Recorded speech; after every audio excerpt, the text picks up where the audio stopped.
什么是舞台？在演员眼中，舞台可以是游乐场；在导演手上，舞台可以是宇宙洪荒；在灯光设计师来讲呢，舞台可以是日月星辰。那么，对于舞台设计师来说，舞台是什么？什么是舞台？我是林奕华，我是一个戏剧导演，也是这个介绍什么是舞台美学系列的导游。什么是舞台系列？第三位我要向大家介绍的舞台美学家是来自德国的安娜·维布洛克 （Anna Werbrock）。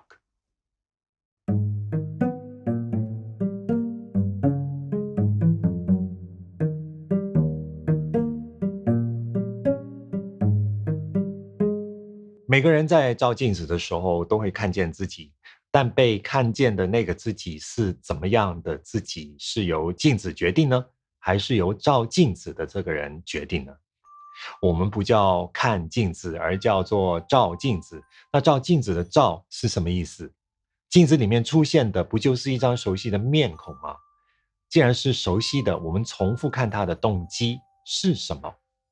如果说照带有检查的意思，就像 X 光，那在镜子里面我们看见的应该就不只有表象而已了。如果每一次照镜子都好像是照一次 X 光，那镜子里面的自己像不像一个病人？那镜子外面的我们像不像一个医生？病人是不是都是怕看医生的呢？因为医生都会看得出来，这个病人看不见自己的藏在身体里面的某处的病。可是如果病人不想承认自己有病呢？难道他就从此不照镜子吗？还是他可以把照镜子的照改换成为拍照的照？要把照镜子的照改换成为拍照的照，最快的方法，也就是现在最多人使用的照镜子的方式，就是把镜子的镜换成镜头的镜。当用别人的目光来看自己，用的是别人的标准，别人的标准就是别人的爱物，别人的好坏。这跟我们用对自己的认识来检验自己的分别是，当我们在检验自己感受到不足的时候，我们便把这种不足所造成的自卑转换成由别人的标准而形成的自恋。咔嚓一下拍下自拍照来代替照镜，是让我们从自我否定、自我拒绝的感觉不良好中暂时得到释放。但是它也可以是把暂时延长成为一个故事，自己去当这个编剧，把想要说服自己的说成别人也必须相信。很多的神话故事已经点出神性中也存有人性的这个部分，那就是完美的不可能，以及接受不完美的必然，那就是现实。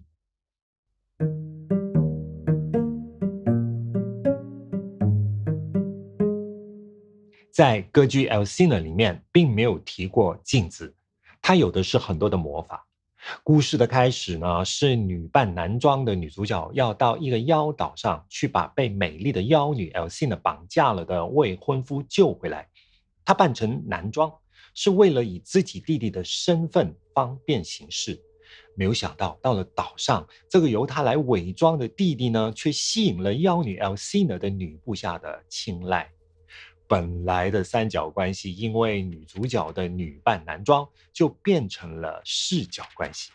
更复杂的是，女主角的未婚夫受到了妖女 Alcina 所施的魔法而失忆，以至于他误会了前来拯救他的女主角是来跟他争夺妖女 Alcina 的情敌，故此向他发起挑战。故事来到这里，虽然只是部分的情节，可是当中牵涉的误会，与其说是出于爱情，不如说是来自爱情背后的性别法则。男的爱女的，女的爱男的，是俗世的规范。但是 Alcina 不属于俗世啊，她所拥有的魔法代表着颠覆规范的可能性。颠覆规范所带来的可能性，不是只有魔法哦。即便女主角没有魔法，只要她可以操控表象，就能改换别人对她性别的认知了。如果女主角是以女性的身份进入这个爱情角力的场域，她便只有单一的权利。然而，当她拥有另外一个性别，这个性别给人的幻想，便能像魔法一样驱使受到迷惑的人，帮助他达到目的。但是女主角是怎么知道她可以拥有这种能力呢？故事给予的解释是，她所扮演的男子是从小跟她一起长大的弟弟。弟弟这个身份就像一面镜子，反射了性别的一体两面。而唯有当他在照着镜子的时候看见弟弟了，他要迷惑的对象才能相信他是男的，而且是一个能够引起欲望的男人。在设计 UC Wheeler 导演的这一部 Alcina 的舞台的时候啊，Anna Vearbrock 说过，某程度来看，那是一个很简单的舞台，一个只有一扇门的房间，门在右边，左边呢就只有一堆垃圾，烂掉的盔甲、武器啊、家具等等。你可以想象，这曾经是一个大富之家，因为楼顶很高，墙纸的花纹看起来也很华丽，而且有一个巨大的金色的镜框，像是刚从墙上取下放在地上，看上去就像是一块给魔女使用的镜子。镜框里你会看到花纹缩小的墙纸，恍如它反射了对面的那面墙，也就是观众看到的透明的第四面墙一样。他也为表演的乐团设计了乐池，整个房间是升高的，而乐团也是，就像在那些巴洛克的剧院一样。魔法来自镜框里的空间，观众会看见框里移动的景物，比如梳妆台、阳台、另一道门等等。因为在这个空间里面还隐藏着一个运输带的装置，让后面的那堵墙可以由右到左的移动。演唱者在框后唱歌，会随着运输带由左到右的移动。人与墙的反方向移动，这会让观众看到一阵的晕眩。因为无法依赖惯性的感受了解眼前所发生的事，这个魔法的设计灵感来自电影《去年在马伦巴》。但是这个镜框拥有这种魔力，是因为 Anna Vearbrock 有一次去音乐家威尔第的居住地布塞托，偷偷走进一家已经关闭的剧院，拍到了一张照片。照片里的就是 Alcina 里面的那些墙纸，还有那个启发他设计出具有魔法般镜子的灵感来源。从观众的角度来看，这个场景的地点并不明确，明确的是舞台上有一面大到不成比例的镜子，这面镜子的大跟现实里面镜子的大是不一样的，那是因为它是被设计的大，而并不是有真实用途的大。所以观众在看到这面大镜子的时候，就会看到想象、幻觉、错字、抽离。简单来说，就是魔幻。有趣的是啊，歌剧文本中从头到尾都没有出现过这面镜子。这面镜子只是设计这个舞台的 Anna Vearbrock 对于想象、幻觉、错字、抽离的诠释。想象就是从读者对故事的投射，幻觉就是从投射到误会的过程，错字就是从误会到颠倒的发生，抽离就是从颠倒到找回平衡的出路。歌剧 Alcina 写于启蒙运动进行中的18世纪，它可以只是一个老掉牙的神话故事，反映了当时宗教与理性在诠释现实上的角力。但是在今天，它也可以成为启发我们如何看待现实的灵感。比如说，女主角如果她要骗过这个魔女的话，她知道她就要变成花美男。爱上花美男的魔女，为了要赢取爱情最后的胜利，她知道她要不惜放弃所有的魔法。所以，只要懂得操控欲望，没有魔法也可以拥有魔法了。那反过来说，欲望如果被操控，就算拥有魔法，也会原形毕露，一无所有。放到我们今天的生活，很多人的魔法就是武装自己，从而相信自己站在上风，可以操控一切。矛盾的是，一旦让别人操控了自己的欲望，脆弱的自己就会表露无遗，不堪一击。就像神话中的 Alcina， 瞬间崩溃，灰飞烟灭。魔女拥有的是魔法， Anna Vearbrock 拥有的是她口中的精子经验。在他镜头所至之处，很多现实都成为了镜子。一般人总是在反射中做出反应，然而 Anna Fierbrock 并不是在看到镜子只看到镜子，她是在镜子的反射中看到镜子里是一个被遗忘的空间，再在这个被遗忘的空间中看见了过去、现在与未来。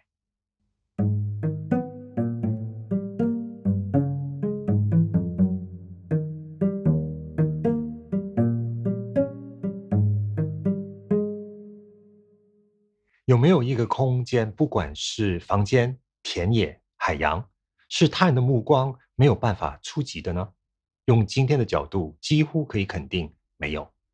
我们有监视镜头，有航拍，有卫星，所以即使没有人的地方，都不代表没有眼睛，都不代表没有被观看、被关注。然而，被他人观看、被关注，又不代表这个人是被关心的。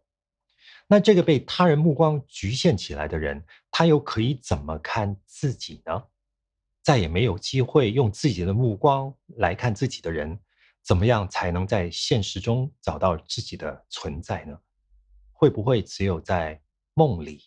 贝里尼的歌剧《梦游女》首演于1831年。故事是这样的：一个不知道自己有梦游症的女人，在一个巧合的情况下，睡在客栈的一个陌生男人房间的沙发上。刚好这一幕又被她的未婚夫和一群村民碰见，未婚夫因此产生了误会。又碰巧，客栈的女主人一直暗恋她的未婚夫，便趁机加油添醋，导致未婚夫把戒指退还。梦游女很伤心，以为这段关系就此结束了。没想到有一个晚上，她又梦游了，而且走到一条破烂的吊桥上，岌岌可危。村民跟他的未婚夫都看见梦游的他越往前走越危险，才知道他先前的举措不是通奸，是梦游。最后等到他终于醒来，脱离险境，所有人才松了一口气。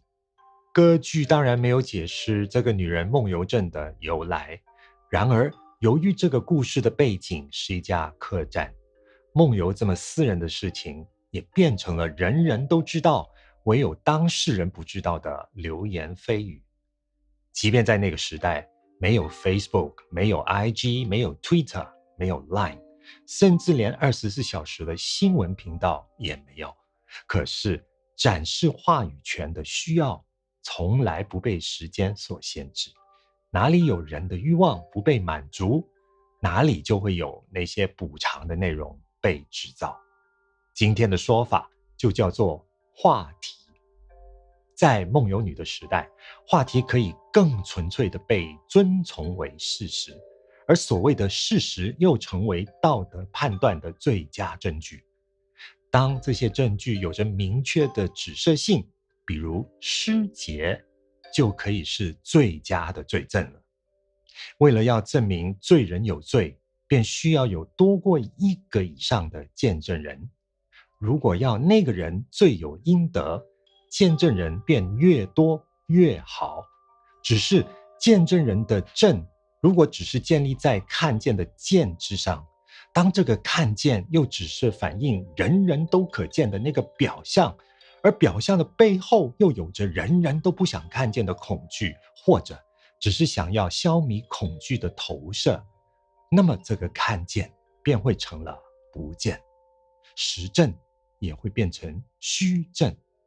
梦游是一个人在虚里面踏出误会是实的每一步，在他的梦里，他是意识到自己身处在一个实的空间。旁观的人恰恰相反，他们身处在实的空间，又把他的行为放在实的空间里解释，再以实的指控加诸他的身上，却从未了解梦游的人因为处于梦中，本身就已经是把虚当作实了。这个吊诡的关系，刚好也是 Anna Fierbrock 用来设计梦游女舞台的概念。当我看到 Anna Fierbrock 设计的梦游女演到最有名的咏叹调，它不是发生在写实的一条桥上，而是把剧中那家客栈的桌子收起了桌角，再放在地上排列成那一条岌岌可危的桥。Anna Fierbrock 将桌子变成整个故事的一种象征，它是人言可畏的化身。因为剧中所有人在谈论梦游女的时候，就是在那些桌子的周围，而舞台上的空间又总是被很多的桌子跟围着他们在谈论是非的人所占据，这让梦游女每一次的出场都只能在狭小的剩余空间之中。讽刺的是，可以容身的私人空间呢，在 Anna Fierbrock 的设计之下，不是客栈的房间，却是一个又一个的衣柜。衣柜与房间的差别在于，房间让人拥有私密，衣柜却是让人躲藏，躲藏的是别人的目光与评价。Anna Fierbrock 不只是看了剧本，她还读进了剧本的更深一层。所以，一个历史悠久的歌剧，有过无数设计师做过无数的诠释。但是，当我以后再见到梦游女的时候，Anna Fierbrock 的设计所达到的意境，将会成为我的情感记忆。它已经不只是让我明白了，而是让我感受到了，因为两件事：一，桥跟桌子在木板这个物料上找到了共同意象的连接；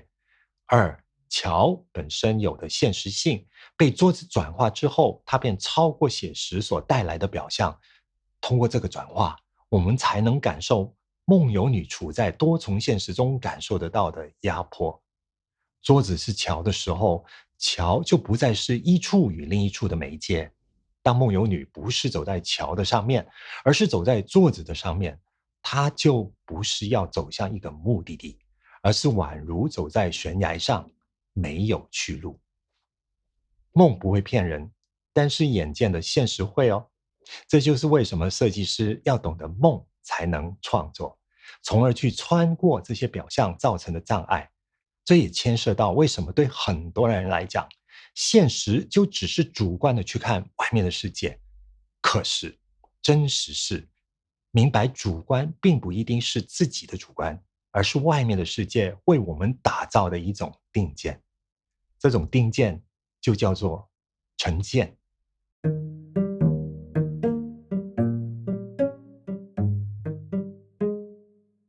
在日常生活中，人都在面积比较小的镜子里去看自己，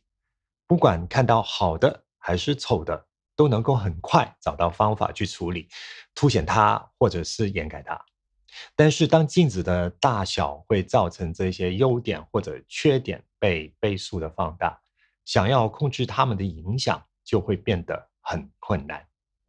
最大的镜子是没有边际的，叫做现实。可是当现实也需要照镜子，它便需要找到范围与框框。这种镜子有很多，其中一种呢，就叫做舞台。我们走进剧院看戏，观众从观众席的角度看舞台，戏也从舞台的角度看观众。角度赋予舞台的是观众的观点，对于这个观点所产生的认知，也会反射观众是怎么样的人，然后怎么样的人又会决定能看见什么。Anna Fierbrock 设计的舞台跟很多舞台设计师不同的是，他会为舞台上的空间找出一些角度，这些角度的作用不是只有服务传统的透视法，相反是要让舞台上的空间更为立体，从而会让坐在观众席左边的人看到的不同于右边的人。因为当一个特定的角度被建立起来，它就会打破观众席跟舞台之间由线性关系所带来的平面的观看方式。以奥芬巴哈的《霍夫曼的故事》为例子，主人翁是一个名叫霍夫曼的诗人，故事以他寻找自我价值的旅程为中心，展开3段跟他心目中理想女性有关的追求。第一段，他遇上一个女机械娃娃，由于零件损坏，美梦也随之破碎。那第二段，他遇上了拥有美妙声音的女孩，却又由于女孩遗传了她名歌手母亲的疾病，当她感受到激情的时候，她便会歌唱，但是她的生命也会随着歌声的激昂而消失。第三段，他遇上了一位交际花，虽然他被警告这位交际花将会提出一些要求，他还是情不自禁地被她的美色所吸引，以致他在镜子里面再也找不到自己的影子了，因为已经被这位交际花偷走了。被骗的伙夫曼万分的无奈后悔，但是又有什么可以补救可以挽回呢？真要挽回，就要看伙夫曼有没有在这3段经历里认识到一件事情：他之所以会一而再再而三犯下了世人不明的错误，是因为在他的眼中只看见他欲望的对象，而并没有明白为什么会对他们产生欲望。女机械娃娃的完美身体，女歌唱家的无比才华，交际花的广受欢迎，都是还没有成名的诗人的自我投射。他把自己一分为3，注定就是无法完满。然而在对自己充满想象之外，难道伙夫曼就没有个人的长处跟特点吗？在伙夫曼身旁有一位对他不离不弃，但是总被他冷落的朋友，叫尼可拉斯。这个名字可男可女，但不变的是，伙夫曼之于他来说都是唯一的伙夫曼。他不会要求他完美有才华受欢迎，他只希望伙夫曼能够看见自己所拥有的，并且能够将它加以好好的发挥。因为尼可拉斯的真实身份就是灵感女神缪斯。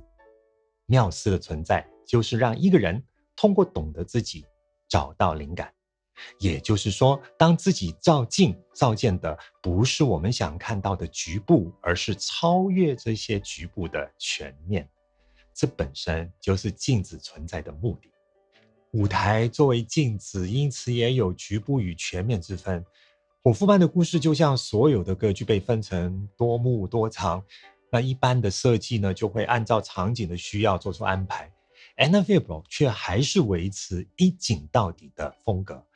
并在当中实践如何在舞台上呈现多重的空间，又在这些空间里成立多元的维度。他使用的手法是不忌讳把剧中不同的场景，比如说画家的工作室啊、酒馆啊，还是剧院等空间加以重叠，又不害怕在重叠的时候出现某一些角度，导致剧院中不同位置的观众看不见舞台的全貌。因为他相信现实与舞台有一个共通之处，便是它不会有一个让所有人看见因而获得相同认知的视角。当观众看到的舞台更多的是一个酒馆，跟坐在剧院另一处的人看到的更多的是一个画家的工作室，才能意识到，即便坐在同一时空里，我们所看见的事物的意义也不尽然相同。也就是说，镜子前的人最想得到的，如果是他人的认同的话，而认同又是建立在彼此的相同之上，他便会失去个人的自己，也就是失去那个注定了最了解他的人，镜子里的自己。